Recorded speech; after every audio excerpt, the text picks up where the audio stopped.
na kusini kote, wanyama mbalimbali wa kupendeza, milima na mabonde ya kuvutia.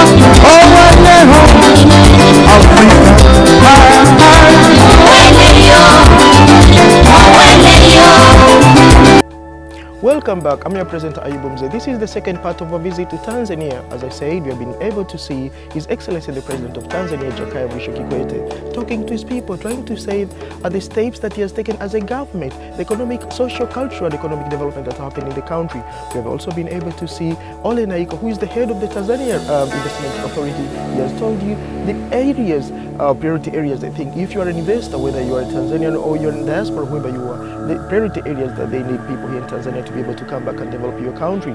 And the third part of the journey, we've been able to show you the faces of Tanzania, the other part of Tanzania that people are not quite used to. Because when we talk about Tanzania, most of my viewers watching this program, you always think about Serengeti, Ngorongoro and all those things. There's so many things that Tanzania can offer, and that is why it has taken its rightful place. That Tanzania is one of the fastest growing economies in Africa.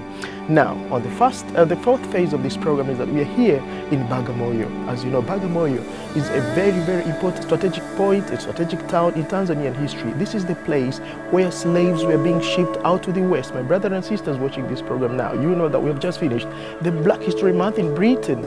But you must know, behind the Black History Month that we have just had, just remembering the sacrifices that our people made, black people, the sweat, other people died for the dream, just a dream, to have a dream that there will be a black person to be able to get emancipated. But it all started with this journey where we're here today. This is where they started from.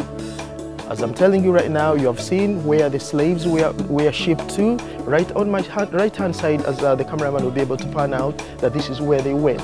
And we were able to visit as well the Museum of Slavery, which I've been able to show you. But in this, Tanzania is a portfolio of so many cultures. It's a diverse country just like Britain. It's a diverse country just like any other part of Europe. It is a diverse country just like United States of America. Look at this place we're here today. These are people, Persian people, the Shiraz.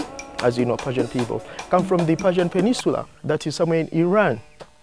But they came to Tanzania, and that was in the 13th century, and they made a very big contribution towards the people of Tanzania. And some of our cultures, the way we behave, the way we live, the way we do our things, part of it is part of what the Persian people brought to Tanzania.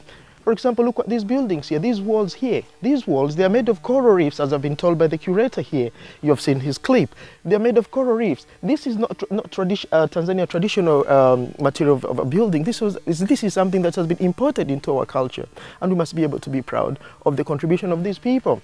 Now, why are we here today, and why is it very important? It's very important because this is the first and the only place that you can trace in Tanzania, just like the Old Van George, whereby the origin of Tanzanian explorers and visitors' first contact with Tanzania is found, and it is at these ruins.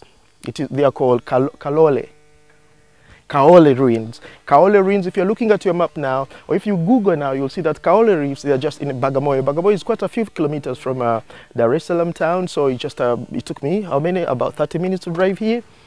Look. Now, this is the lover's grave. People, they call it a lover's grave because by the time these people, they were living here, they were sailing in the Indian Ocean. They found two people died together, men and women. So they thought these people, they are two lovers. Maybe it's a husband and his wife. So that's why they are buried together.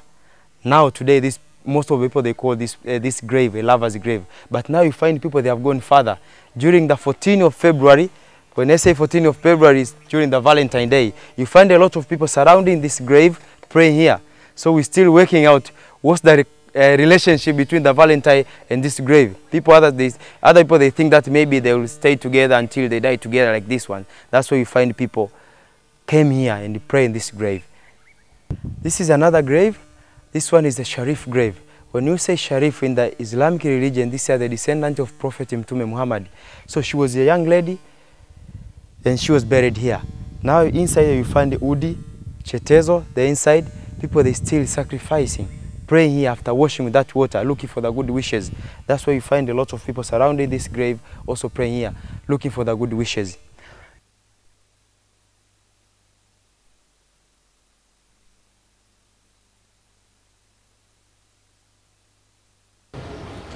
Now, this place now known as Caravanserai, And when you say caravan, means a trip, and the Serai derived from the name Saraya. This word came from Asia, mean the place where rich people, they meet or they used to stay. So this was the lodge for the slave and the ivory traders during 19th century. So the owner of Caravanserai during 19th century, known as Saidi Magram Awad, he arrived in Bagamoyo in the 1850s, and he's the first man to introduce the coconuts here in Bagamoyo. So in 1860, he decided to build up a lodge.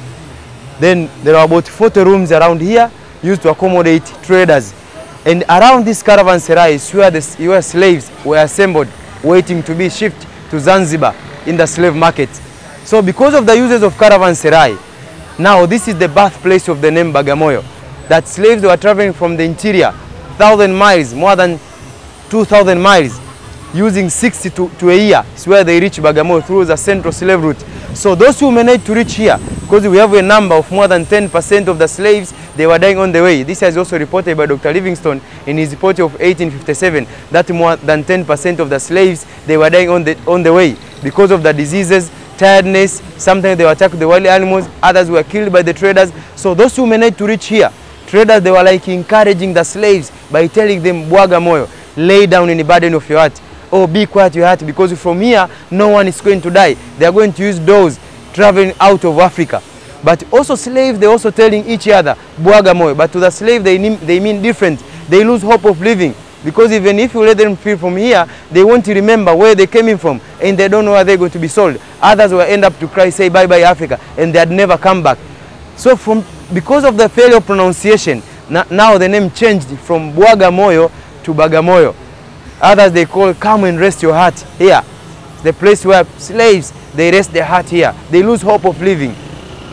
As you can see from this picture, these are youngsters like this boy, fetched very high price. When trained, he can remain in the service to his master for many years. One of his legs is tied to a log that provides maximum security. This is a document called Free Brief containing conditions of redemption of slaves issued by the German colonial government to free slaves. Now what this means is that when you were free, you were given this certificate to show around that you are no longer a slave. As you must have heard, lots of people of African descent, they lost their lives, not because of the X factor, not of who wants to be a millionaire, but just because they had a dream. And that dream today is a reality, whereby, for example, as you have seen in the United States of America, we have got an epitome of tolerance and development and transition in the name of Barack Obama, the President of the United States of America. We are here in Bagamoyo trying to trace the origin of a black person in the backdrop of the Black History Month in the backdrop of the History Month in Britain. As you have heard from the curator, this is Bagamoyo or Bagamoyo. This was the last post where slaves who have been brought from other parts of the world, from the interior. This was the last trading post where the fit ones were sorted out from this building right behind me here and taken ashore where they are. To me, I'm very proud to be here, and what is left of this place is just this piece of art which represents what happened to our people. But as we're watching this program, I want to say it's time to move on. Thank you for watching this program. See you next time, same time.